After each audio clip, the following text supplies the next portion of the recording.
Good evening, and I'd like to welcome everyone to the My Horse University and E-Extension Horse Quest live webcast on equine energetics. The presenter for this evening is Dr. Dennis Sigler. Dr. Sigler is a professor and extension horse specialist in the Department of Animal Science at Texas A&M University. He received his bachelor's degree from Abilene Christian University, a master's degree from Texas Tech, and his PhD from Texas A&M. He also has 15 years of experience in the livestock feed industry as a nutritionist and sales director. In addition to extension education activities, Dr. Sigler conducts research and trains graduate students in the area of exercise science and nutrition. Dennis has a lifetime of practical horse experience as well. He has been an AQHA approved judge for 29 years and has judged shows in nearly every state and in 5 foreign countries. He is also an accomplished horseman, having shown and trained horses for a variety of performance events, including cutting, reining, and cow horse. We would like to note that you are able to ask questions during the presentation via the text chat on the left side of your screen. Our facilitator for tonight's questions is Ms. Terry Antley, who is an extension program specialist at Texas A&M. She has her master's degree in nutrition and is also a PhD candidate. Our presentation today is being recorded, and we're going to upload it to our website if you'd like to review the talk at a later time. And at this time, I'm going to turn the presentation over to Dr. Sigler. Thank you very much, Gwen. I appreciate everyone being with us tonight, and we're going to talk about the energetics of feeding horses. But before we get to that, since we very seldom in previous years have a chance to brag about Texas A&M football, I just wanted to ask if any of you know what the Texas Aggies and the Moon have in common. In case you don't, I'll go ahead and tell you. They both control the tide. I had to throw that out. I'm sure all of you are aware that our freshman quarterback is going to win the Heisman Trophy this year, so we're going to have some bragging rights. But let's get back to horses. We're going to talk about a lot of things concerning the feeding of horses and how we provide energy for horses. And we're going to talk mostly about the performance horse because I suspect that most of you are interested in more in riding horses and performance horses than growing horses and broodmares. But we have to keep in mind that energy utilization by growing horses and broodmares are also very important, and we'll try to talk about those as we go along. When we're talking about the performance horse, I think we have to keep in mind that our overall objective is to get these horses to their respective events sound and in top physical condition, which allows them to compete up to their potential. The horse is a phenomenal animal. I don't know of very many other animals in nature that are equal to the horse as far as them being such a natural athlete. The more we study the horse, the more phenomenal they become to me, because we find out more and more about why they can perform up to the level that they do, and oftentimes with very little help from humans, and sometimes even in situations where we actually are being detrimental to their performance. So let's talk a little bit about performance in general. We have to keep in mind that we're gonna spend all of our time here talking about nutrition mainly and management of the performance horse. But there are a lot of other things that affect performance. Fitness, obviously. So we have to be concerned about our conditioning program that we put our horses through. Not only cardiovascular fitness, but also skeletal tissue fitness, the hard tissue. Horses obviously have to be sound if they're going to perform. They probably should have some inherent aptitude for the event that we're going to ask them to perform in. This is especially important when we start talking about, for example, a cutting horse or a reining horse compared to a hunter jumper or a race horse. Those horses are made different. They have a different ability for each of those events. Obviously, the mental state of the horse at the time of the performance is important, confirmation as it affects what we're asking them to do, and then obviously the skill of the trainer or rider have a major impact on how successful that horse is in their performance. The next question that we need to talk about is why do we even feed concentrates to horses? Why don't we just put them out in the pasture and let them eat hay like the horses do in their natural environment? Well, obviously some categories of horses, some classes of horses require additional energy, and so we feed concentrates to provide additional calories. We also, last time during the last webinar, had a very good discussion about protein and protein digestion and utilization of protein, and that's another reason why we feed concentrates, as well as to provide vitamins and minerals. Or maybe we're providing all of the above, or we may just feed concentrates to keep old Nellie coming up so that we can catch her, which is a very good reason to feed concentrates if you need to go for a ride. As we talk about energy, keep in mind we're talking about calories. And from a biochemical energy standpoint, there are basically four functions that energy performs in the horse. Number one is during the synthesis of new cells for body tissue requires energy.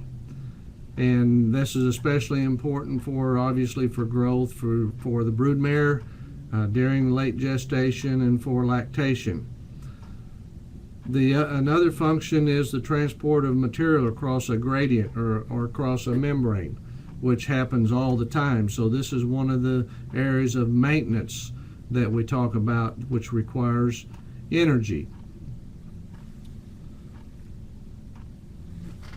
Okay, I'm seeing that we're having a little sound problem. Can everybody hear me? Let me readjust some things here and see if that helps. Okay, maybe some of you are having problems and others aren't, so I'll just try to slow down. If I miss anyone, just let us know. Okay, the second or the third body function of energy is obviously to provide heat. And anytime we have colder weather, it's very important that we provide enough energy in the diet to maintain body heat. And last, but certainly not least, especially since we are talking about the performance horse, is the energy required for muscle contraction. When we look at the total amount of energy or calories required by the horse, and let's talk about maintenance first, because of the things that we just discussed, all but muscle contraction go into this area of maintenance, because we're still breaking down cells, so we're going to have to synthesize new tissue cells. We're maintaining heat, and we're having to transport material across a gradient. So basically, the 1,100 pound horse requires 16.7 megacalories of digestible energy per day. We express energy in horse nutrition as digestible energy, not gross energy, and we talk about megacalories of digestible energy per day. A megacalorie is 1,000 of the human calories that we refer to when we're using caloric intake for human nutrition. So this would be the equivalent, 16.7 would be the equivalent of 16,700 of the human calories that we use to describe our diet and human nutrition. Anytime we start working the horse, whether it's light work, moderate, heavy, or very heavy, we're going to start increasing the energy level that is required in the diet. So for light work, we're only going to increase the energy intake by about 3 megacalories per day. When we get into moderate work, we get it up around 23 total megacalories, or an increase of about 6 megacalories. Heavy work, we increase the total caloric intake by about 10 megacalories. And then when we get into very heavy exercise, which would be the equivalent of continuous race training, cutting training, training of hunter jumpers, where we're working these horses continuously and fairly strenuously for a long period of time, then we notice that the total caloric requirement per day is almost double as compared to the mature horse at maintenance. So it's very important that we keep in mind that as we start working these horses, if we're going to maintain body condition and body function, it's imperative that we increase the total caloric intake that we are providing to these horses. Where do we get the energy that we're going to provide? Well, one of the areas that we're going to discuss in quite a bit of depth here this evening is the soluble carbohydrate component of the diet. This is basically monosaccharides and disaccharides and other carbohydrates, even polysaccharides, that are primarily digested in the foregut in the form of glucose. It goes into the blood in the form of glucose, and then those compounds, that molecule can be used for energy production. We also get a fair amount of energy in the horse diet from volatile fatty acids. If you remember, if some of you were on the webinar that Dr. Carrie Williams conducted, the first one, she talked a lot about the digestive tract of the horse and the digestion of fiber in the hindgut, and the byproduct of that digestive process through the microbial fermentation of fiber is the production of volatile fatty acids that then are absorbed and can be used as a source of energy. Last but certainly not least is the use of dietary fats. Fats are digested in the foregut very much like the soluble carbohydrates. They're absorbed through the intestinal lining of the small intestine, and they go into the bloodstream as free fatty acids, and then they are either utilized as an energy source immediately, or they can actually go into storage.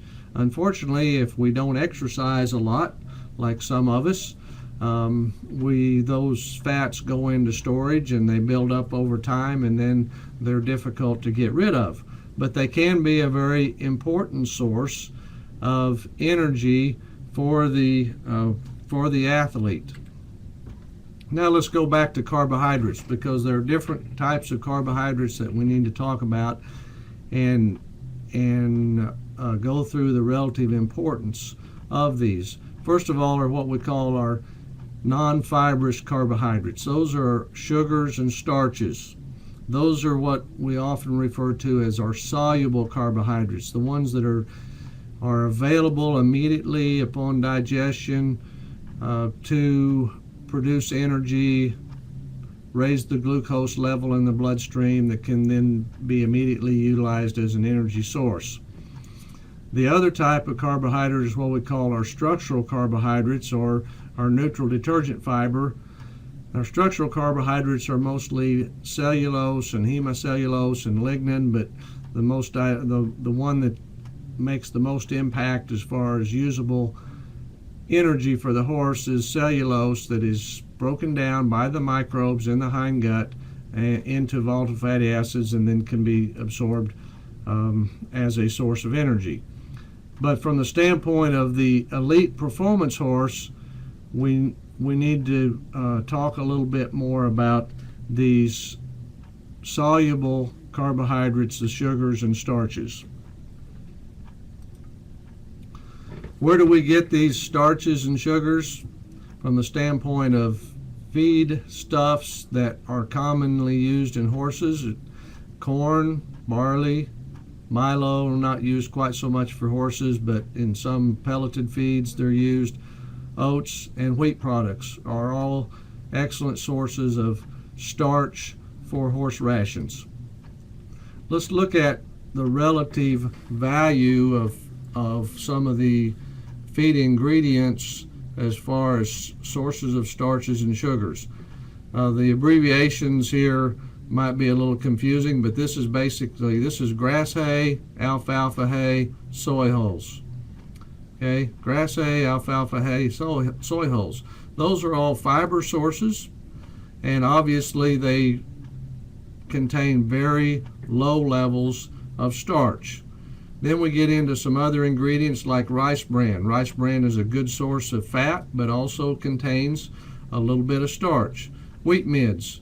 Wheat middlings are used in a lot of pelleted feeds, and then now we start seeing a little more starch. Oats are about 45% starch. Barley, about 53-54% starch, and corn about 72% starch. Soybean meal, which we use as a source of protein mainly, is very low in starch. Molasses is also low in starch. And now when we look at non-fibrous carbohydrate component, which includes both starches and sugars, we see that molasses goes way up because of the soluble sugars that are provided here. And if we go to the next slide here, where we have the starch shown beside the total non-fibrous carbohydrate level, you can see once again that even though molasses contains very little starch, it contains a lot of sugar. Matter of fact, the sugar component is almost equal to that in corn. Soybean meal likewise has more sugar than starch, so it does provide a little bit of energy. One of the things that creates a lot of confusion among horse owners is they think that as we increase protein, it also increases energy, and it does not. And this is the reason why. You can see that if we had a half and half mixture of corn and oats, here's oats, here's corn, and you look at the energy level provided here, and we added soybean meal to increase the percent protein, it would not raise the total dietary energy level. So regardless of what the protein is, the energy level in that diet would stay basically the same. So just to, we're going to come back to this a little bit later in the talk, but just an overview of the importance of some of these various feed ingredients as far as what they provide in soluble starches and carbohydrates. One of the questions that often comes up is how much carbohydrate do we need in the diet? That's an excellent question, and if I knew the answer to that, I probably wouldn't be talking to you at 7 o'clock on a Tuesday night. I'd be off somewhere enjoying life with my feet propped up under an umbrella on a beach somewhere. But I think the thing that I want to get across here this evening is that sugars and starches for the majority of horses are not bad. We've kind of got into this mode because of certain feeds that are available to us out there in the industry, and it's become a belief by a lot of horse owners that we can't have any sugar and starch in the diet because that's bad for our horses. There are a few horses that don't tolerate starches and sugars very well, and we have to be cognizant of the level of those energy sources in the diet. But for the majority of horses, they're not bad, and we're going to see why here in just a minute as we see how these things are utilized. I don't mean to get into a biochemistry lesson here, and this is about as deep into biochemistry as we're going to get. But this basic reaction is so essential to understanding what we're going to talk about tonight. Anyone know what we call this particular reaction? I'm sure some of you do. I'm gonna wait and see if anybody types in the right answer. What do we call this reaction process here that we have on the screen?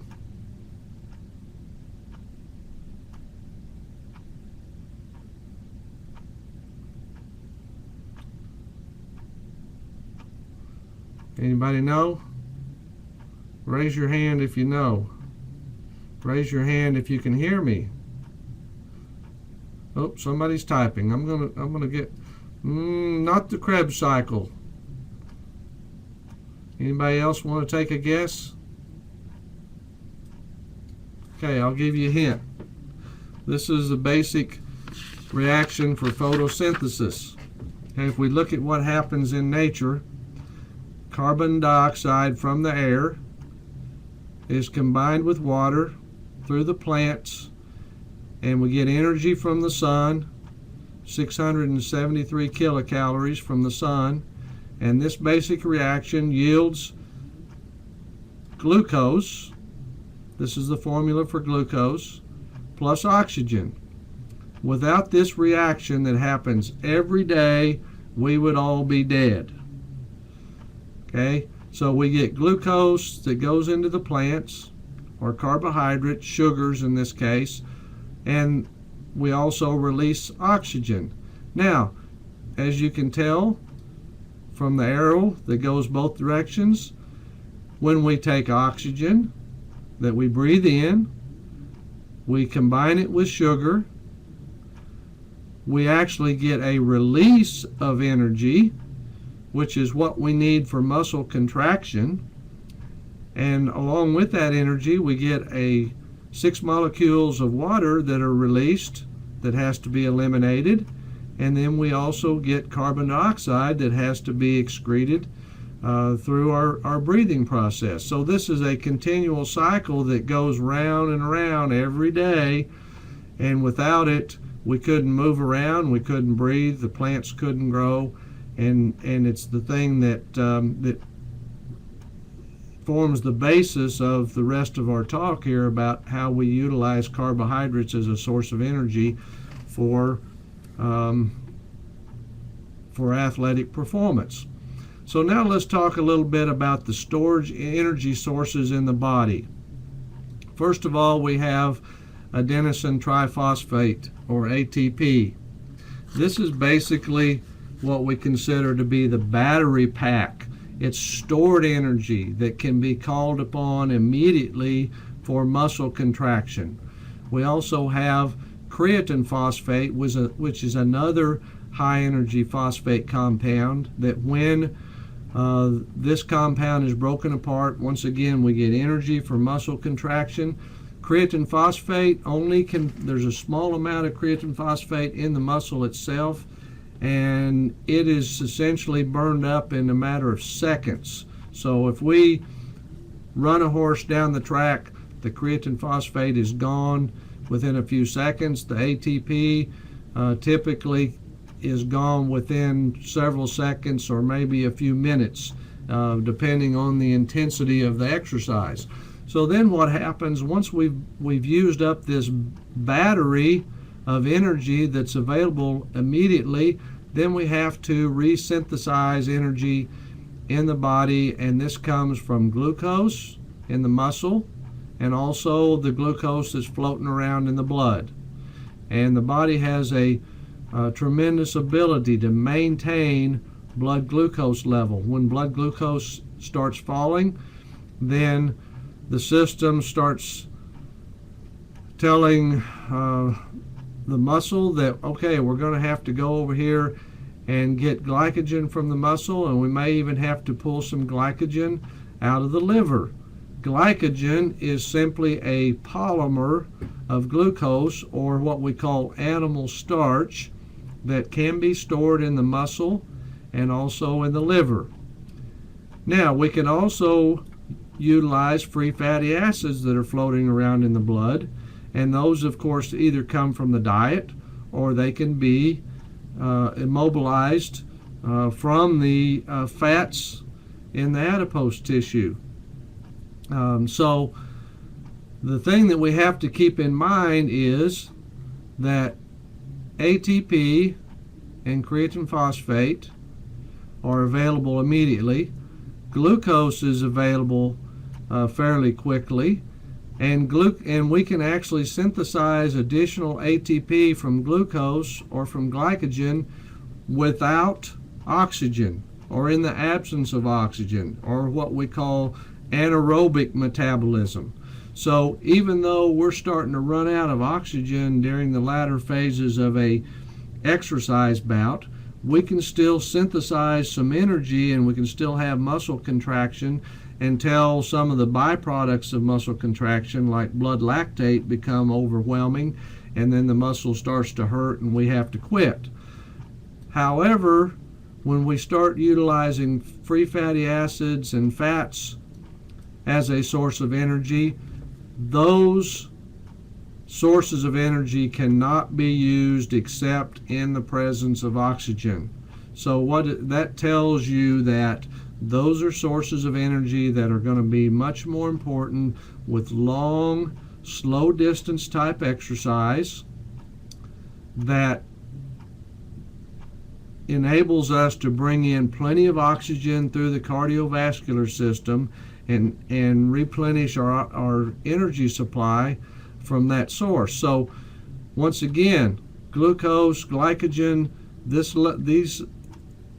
substrates, these energy substrates, can be used both in the presence and in the absence of oxygen. Where fats, we have to have oxygen to get energy from those sources. One of the keys that we're going to talk about here, we're going to go back to this muscle glycogen situation. This is one of the keys to improving performance in any equine athlete. Once again, just as a review, glycogen is animal starch. It's a polymer of a whole bunch of glucose molecules all hooked together that's stored both in the muscle, so it's readily available for energy production, for muscle contraction. Glycogen is also stored in the liver of the horse. Now, in order to get that glucose to the muscle, it has to be mobilized out of the liver, goes into the bloodstream, and then goes into the muscle where it can be used for muscle contraction. So it's a little bit slower process. So we want to try to keep as much muscle glycogen in the muscle as we possibly can during exercise. Both of these sources can be immobilized when needed. The stored level of glycogen, especially in the muscle, has a direct effect on the total amount of work which can be done. Research shows that if we can increase muscle glycogen, we can actually increase the capacity of that muscle to work over a longer period of time, or a higher intensity of exercise. We also know from scientific research that muscle glycogen storage can be improved by both exercise and diet. So there's some things that we can do to actually improve this horse's ability to perform some types of exercise. Here's some of the early research that looked at what happens to muscle glycogen on a daily basis in response to different types of exercise. Here's the resting glycogen level. Okay, as you can see, these horses were worked on Tuesday at an 8 furlong gallop. So muscle glycogen at the end of that 8 furlong gallop came down to this point.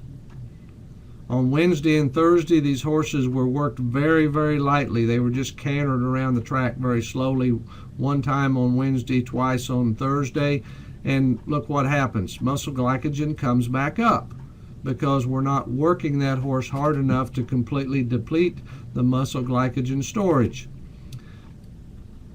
Horses weren't worked here, so we got back up to the resting level.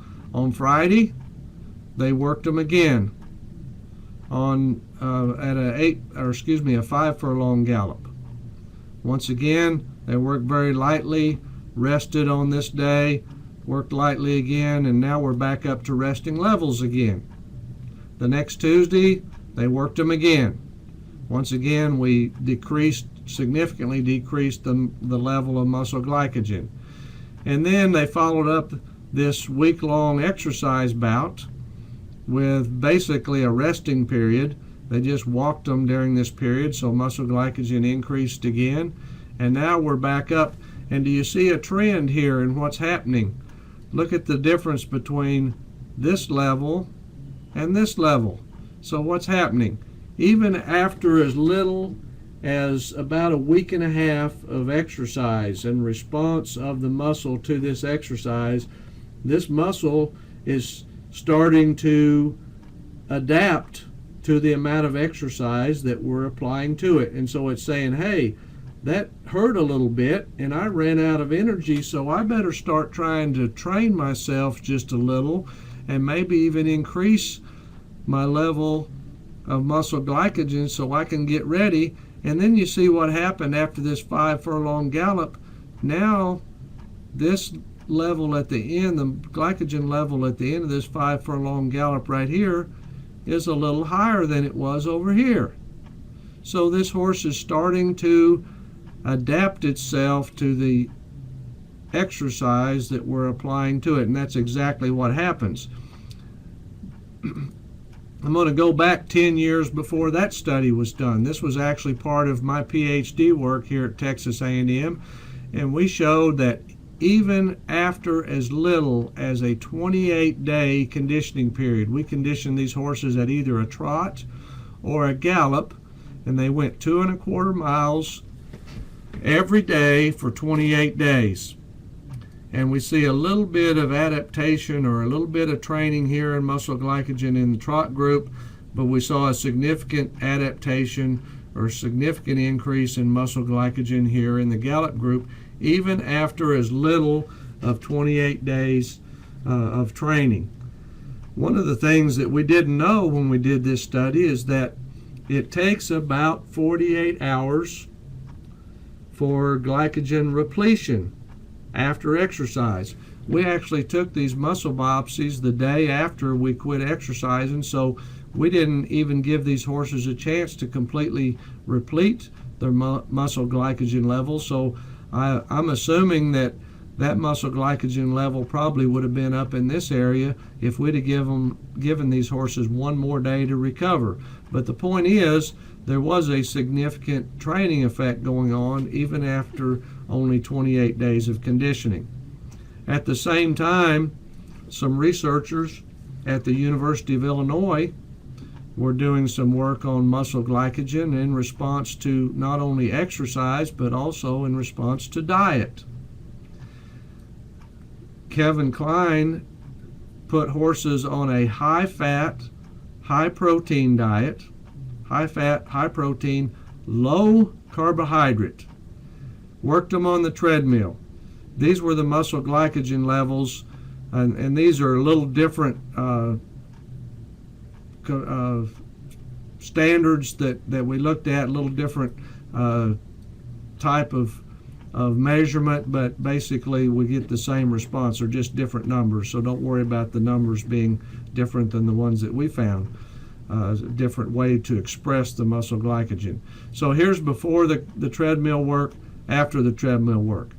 When he fed, and these were standard bred horses, when he fed them a standard diet, this was the muscle glycogen before treadmill work and after treadmill work. So these horses on a standard grain hay diet actually had more muscle glycogen here than the horses on the high-fat, high-protein, low-carbohydrate diet had before they were even worked. Then he put these horses on a high-carbohydrate diet. Notice what happened to the muscle glycogen in response to this high-carbohydrate diet.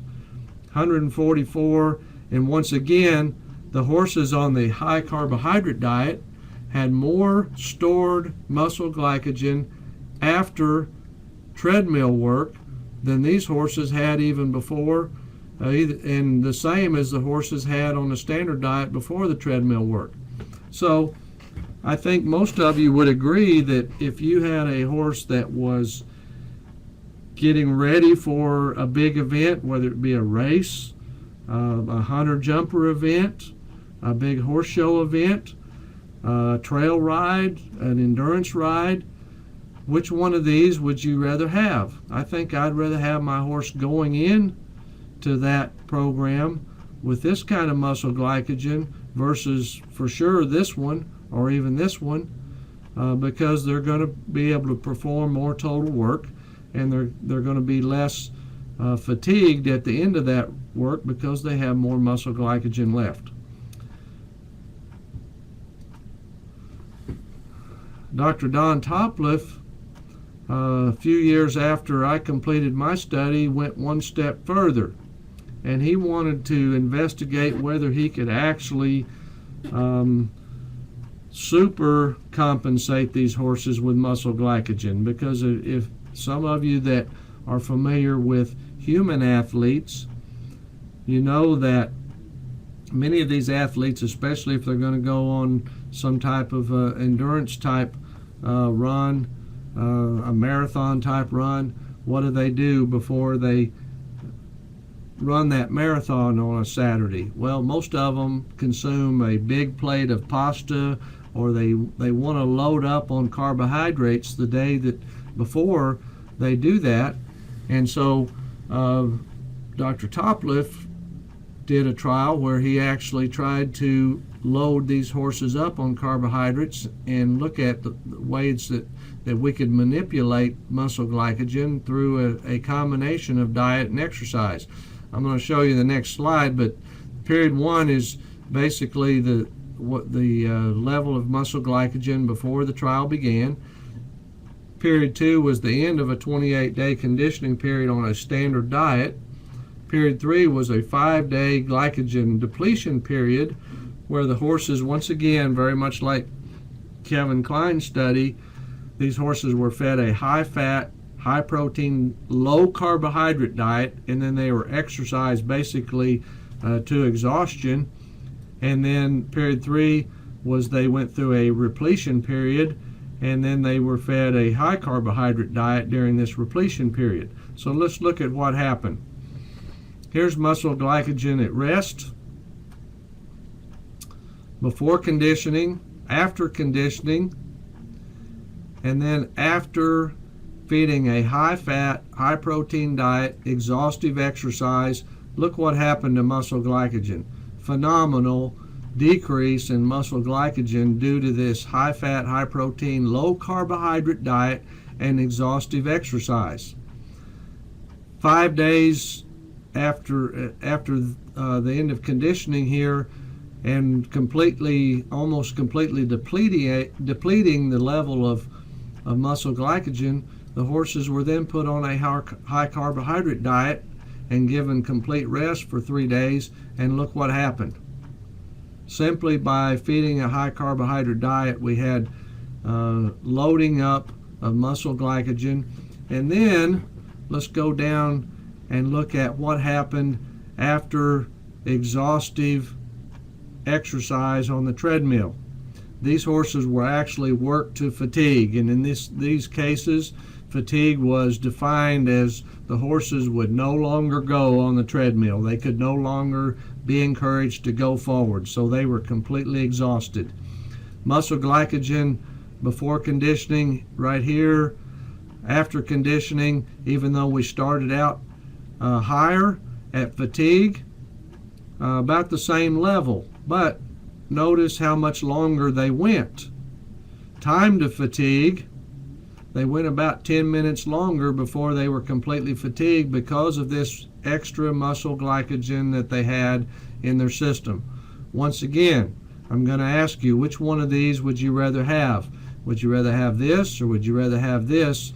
And obviously, most of you would agree that we'd like to have this, because we're going to be able to work longer before the horses are fatigued. Now, what happens if we take that conditioned horse and we put them on a low carbohydrate diet with a lot of fat and a lot of protein? Well, here's what happens when we start working them. And then once again, this level at the end of the exercise on the treadmill, where these horses were worked to fatigue, they had a higher level of muscle glycogen at the point of fatigue than these horses had at the beginning and essentially equal to the horses at the end of the 28-day conditioning period. So muscle glycogen, once again, can be controlled by diet, can be increased with a conditioning program, and very definitely has an effect on the total amount of work that can be done from the standpoint of length of work and the intensity of the work that those horses can perform. So very interesting that we can manipulate muscle glycogen that much. We can also affect the repletion pattern of muscle glycogen after we exercise the horses. If we look at the pre-exercise level as 100%, this is some other research by Snow and others in 1987, which they showed that repletion with a hay and grain, a normal hay-grain mixed diet, repletion patterns are higher. In other words, they replete to higher levels of muscle glycogen than horses that were on a hay diet alone. And so we not only can improve muscle glycogen, but we can effectively replete the muscle glycogen after it's been depleted in the muscle, depending on what type of diet that we feed.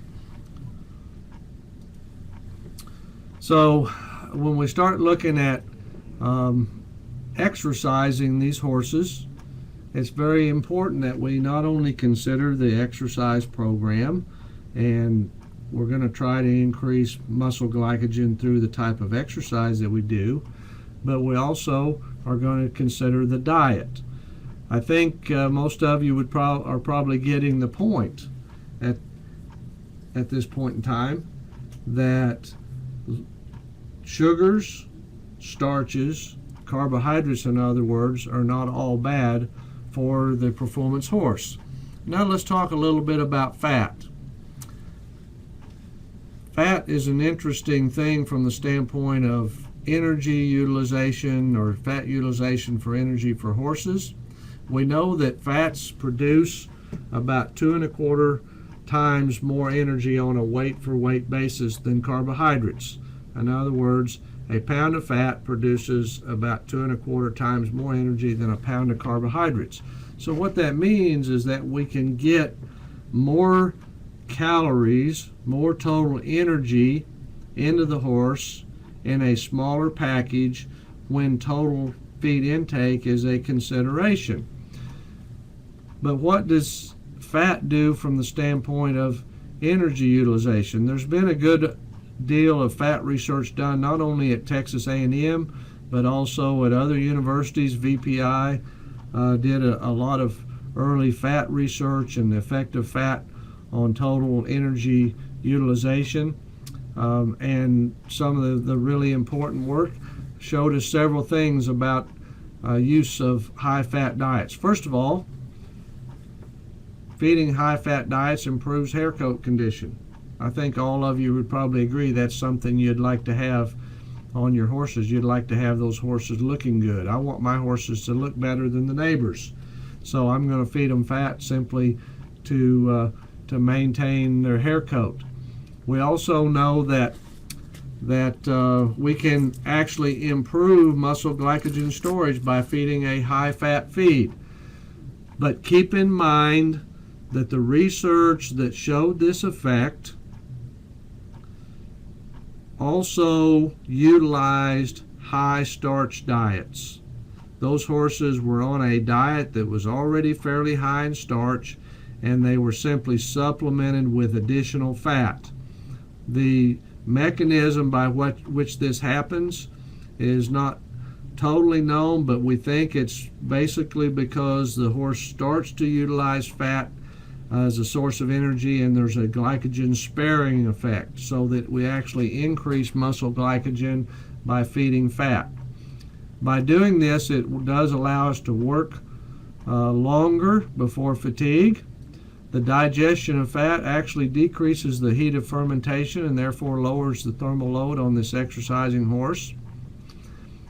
And in cases where we might have a shortage of energy, and this is especially important for this broodmare that we're trying to increase the amount of energy for, and this horse that is going into heavy workloads, we may want to increase the total energy intake without this danger of carbohydrate overload. And also, because we're decreasing the total amount of feed, we improve the power to weight ratio in these exercising horses. And here's why. If we look at a normal diet for an 1,100 pound horse, and especially when we get down here to heavy work in addition to hay, a normal diet in this case is defined as a normal corn and oat type diet. Requires 17 pounds of feed of concentrate in order to meet that horse's energy requirement. If we feed an added fat ration, in this case defined as about 8% fat or equivalent of about 1.6 megacalories of digestible energy, we can reduce the total intake to 10 pounds versus 17 pounds. That's an important reduction in the total amount of feed that horse is taking in order to meet their energy requirements. Another way to look at this is that basically if we look at a horse that needs 34 megacalories of digestible energy for intense exercise, and we're giving them 11 pounds of hay, which is 1% of body weight, and we supplement with 1 pound of fat or maybe 2 pounds of fat, basically we can reduce the amount of concentrate in this case, where we're feeding 2 pounds of fat, by 3 pounds. So 1 pound of fat in this particular case can replace 3 pounds of concentrate. A few things that we need to go over just kind of in summary for utilization of fat in our diet.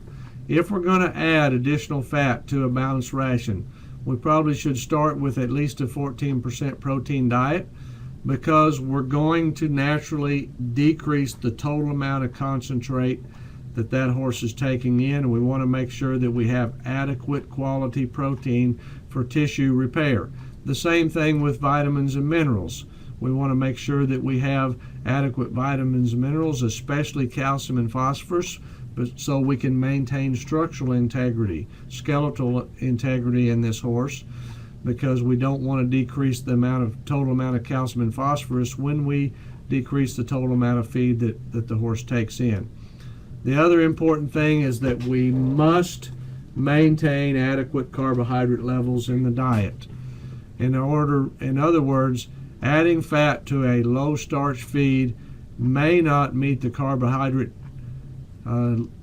needs for glycogen storage. So we can actually by adding fat to an already low starch diet, we can actually have a detrimental effect on the horse's performance versus helping them. Horse needs about 4 weeks to become adapted to a fat in the diet, so give them some time. You'll actually see a tremendous response after the horse has been on fat for about 3 to 4 weeks. Because this fat supplemented diet does provide more energy, the total daily feed intake will have to be reduced. And if you're going to add or top dress fat or oil, you need to start very gradually, only adding 3 or 4 ounces a day. And we need to be very cautious about the use of fats for young growing horses, because we're going to totally change the nutrient to calorie ratio in that case.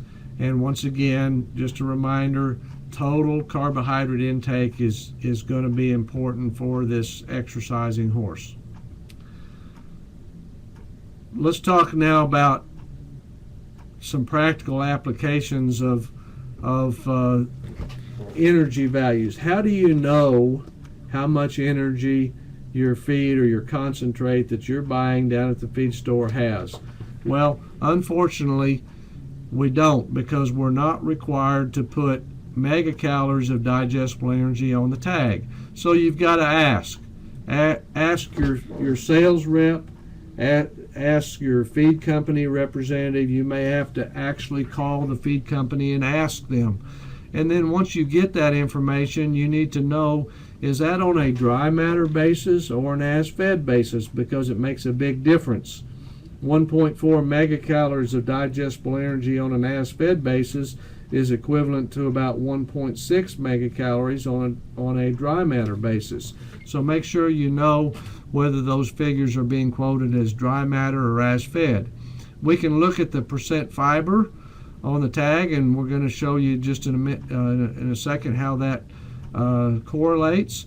And obviously, if we have high levels of fat in the diet, then that's going to increase the energy density of that diet. The only way to really know for sure what the energy content of our concentrate or our total diet is to run a digestion trial. That's how we get digestible energy. Most of you are not going to do that. We only do that on a research in a research situation. But here's some guidelines that you can use. Relationship of fiber along the x-axis to digestible energy in megacalories along the y-axis here. So depending on whether it's normal level of fat, which is the blue bar, compared to added fat rations, which is the red bar, you see that as fiber goes up, energy in the diet goes down. And if you think about oats compared to corn, that's basically what we're looking at here. 12% fiber is the equivalent of a straight oats diet. 2% fiber is the equivalent of a straight corn diet.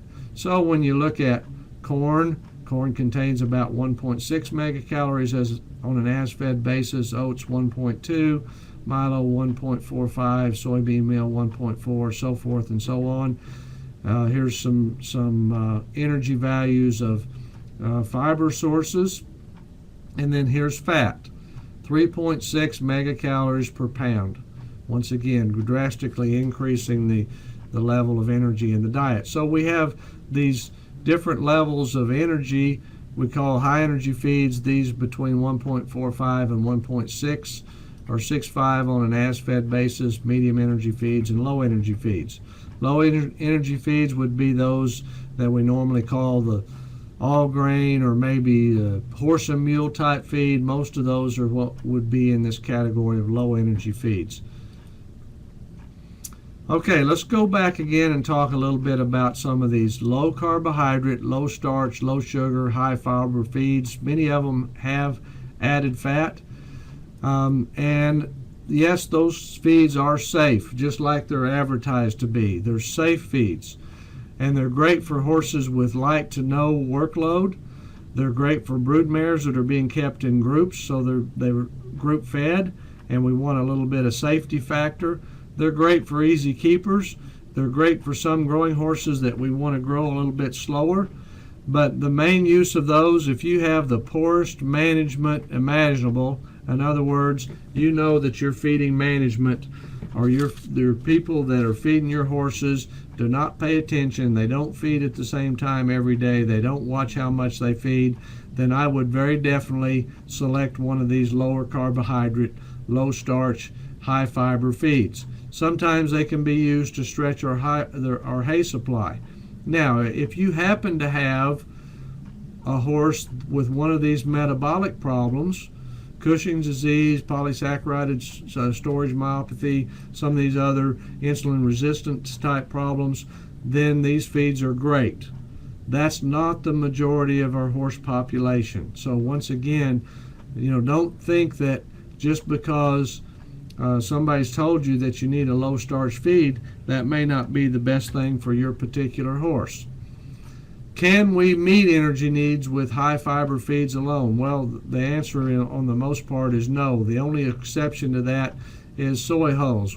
Soy hulls are fairly high fiber feed, but they also have a good level of digestible energy. So if we fed hay and concentrate alone versus soy hulls alone or peanut hulls alone, you can see that compared to the requirement, which is this gray-blue line, we have trouble meeting the energy requirements of the very heavily exercised horse with any of these except our hay and concentrate mixture. Grass hay way down here, peanut hulls. So what we're saying here is that no, you cannot meet the energy requirements of a heavily worked horse with fibrous feeds alone. We've got to have some concentrate to provide some additional carbohydrates and fat. So in summary, real quickly, and I want to leave some time for questions here, high fiber, high carbohydrate feeds are safer. We know that. Low carbohydrate feeds are safer than high carbohydrate feeds. But high fiber feeds may not meet the energy needs of the heavily exercised performance horse, even in cases where we've added fat. Fat and fiber alone cannot meet the total fuel needs of the exercising horse. We need some starch in the diet to maintain blood glucose levels and to improve muscle glycogen status of the exercising horse. We have to be cognizant of the protein level in the diet and make sure that we have quality protein sources for tissue repair. As we add fat to the diet for the exercising horse, we need to make sure that our nutrient to calorie ratios are kept in line so that we don't lose some of the nutrients that are essential for tissue repair and for skeletal strength and some of the other functions. We need to be very careful about adding too much fat to a already balanced diet to the young horse, the young growing horse, and the type of exercise dictates the energy substrate needed. By that we mean that anaerobic type exercise, such as short distance, intense exercise, the quarter-mile racehorse, the rope horse, the cutting horse, they need energy substrates that lend themselves to anaerobic type exercise, and that's going to be glucose, carbohydrates, those types of substrates, whereas the endurance horse can utilize a large portion of fat in the diet as an energy substrate for that type of exercise. Last thing I want to leave you with is feed the horse according to level of activity. We talked about those different levels of activity, whether it's light exercise, moderate exercise, and heavy and very heavy exercise. And not all horses that we commonly think of as the heavily exercised horses. Here's one right here that this horse just rode 9 miles to the top of this mountain, and before daylight is gone, he's going to have to ride 9 miles back down. His energy requirement is every bit as high as this intensively exercised racehorse. So we not only have to consider the intensity of the exercise, how strenuous that exercise is, but also the total length of time that this horse is exercising when we determine how much total energy he needs in the diet. So with that, I'm going to stop, and I'm sorry I didn't leave as much time as we normally do for questions, but I'll stay here as long as we possibly can to answer any questions that you may have that didn't already get answered by our question moderator.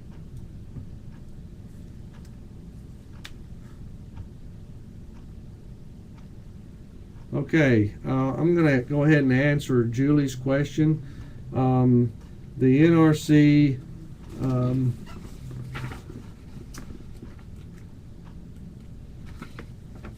I don't believe there is a table specifically like the one I showed you, but I'm looking here. If there's anybody else on the there is actually a chart that shows that relationship, but if you want to know exactly what the energy level is for your particular concentrate, you're going to have to get that from the manufacturer, or maybe from, sometimes they put out brochures that actually list the megacalories or the kilocalories per pound.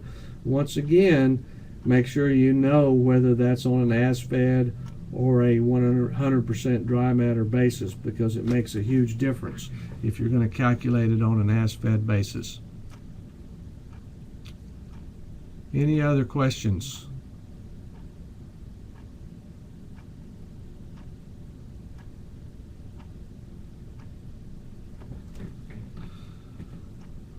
Once again, I hope we didn't get into too much biochemistry and too much energy utilization here, but the important thing I think to take from this is that starches and sugars are not always bad. We have to have a certain level of starch and sugar in the diet, along with a good balance of fats and other energy substrates to meet the energy needs of these performance horses. And depending on the type of performance that your horse is going to do, that's going to determine what type of energy substrate may be more important for your particular horse. Nancy asked, what is the difference between feed as fed and a dry matter basis? Basically, most feed on an as fed basis is about 89% dry matter. So most feeds contain 10 to 11% moisture routinely. So if you want to just take a 10% conversion factor, you'd be pretty close for most feeds. If you're mixing your own ration, Fred asks, is there a lab that will test it? There are numerous labs. Most universities have labs that can analyze feeds for you. There are also commercial labs, and basically you can go online and find their website, but there's numerous commercial testing labs that can test a sample of feed or even test hay for you.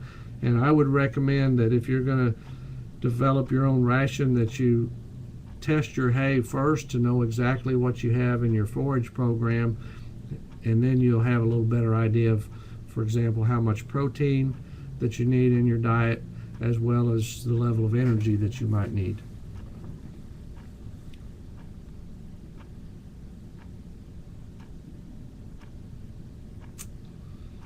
We have any other questions?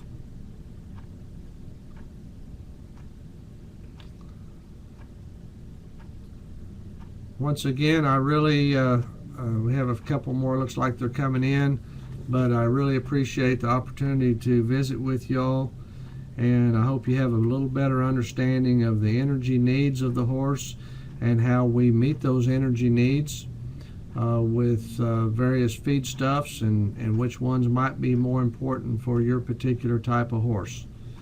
Got a couple more coming in here, so I'm going to wait and see what other questions we might have.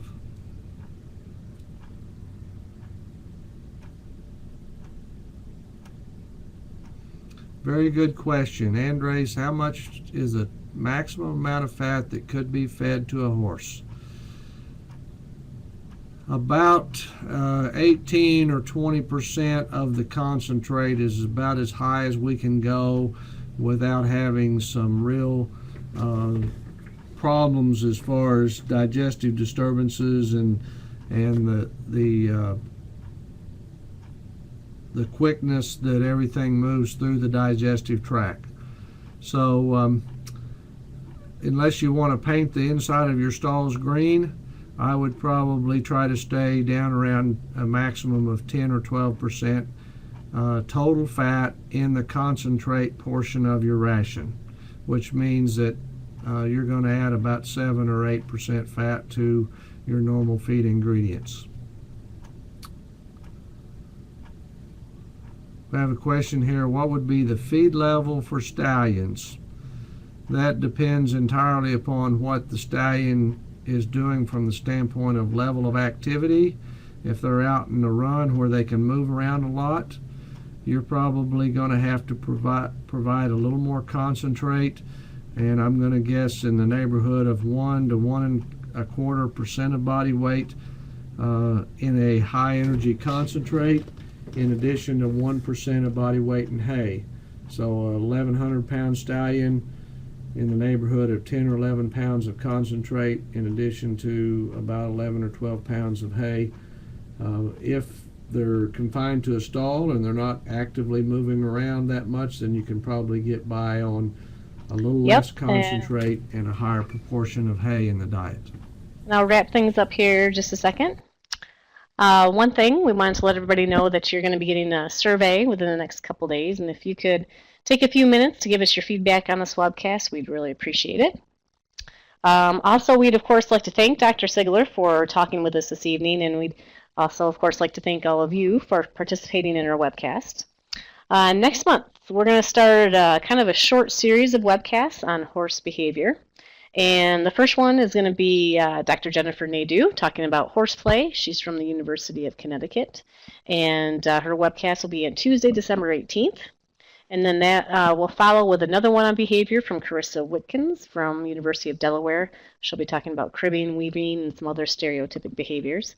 And then we're going to kind of go into a little bit of a different direction, and we'll hear from Kathy Anderson in February. So just wanted to let you all know about some of our upcoming webcasts that we have.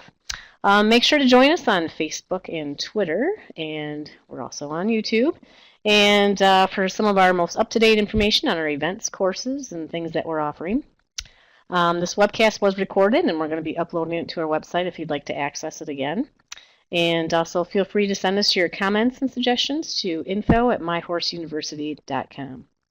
One last thing I'd like to let everyone know, we'll be sending out information soon on a webinar short course series that we're going to have on equine businesses. We're going to be looking into some things to dealing with equine law and liability and different aspects that may affect someone that owns a horse business. So if you're on our mailing list, you'll be getting information on this information soon. So we'd like to thank everyone for joining us tonight, and I hope you all have a great night.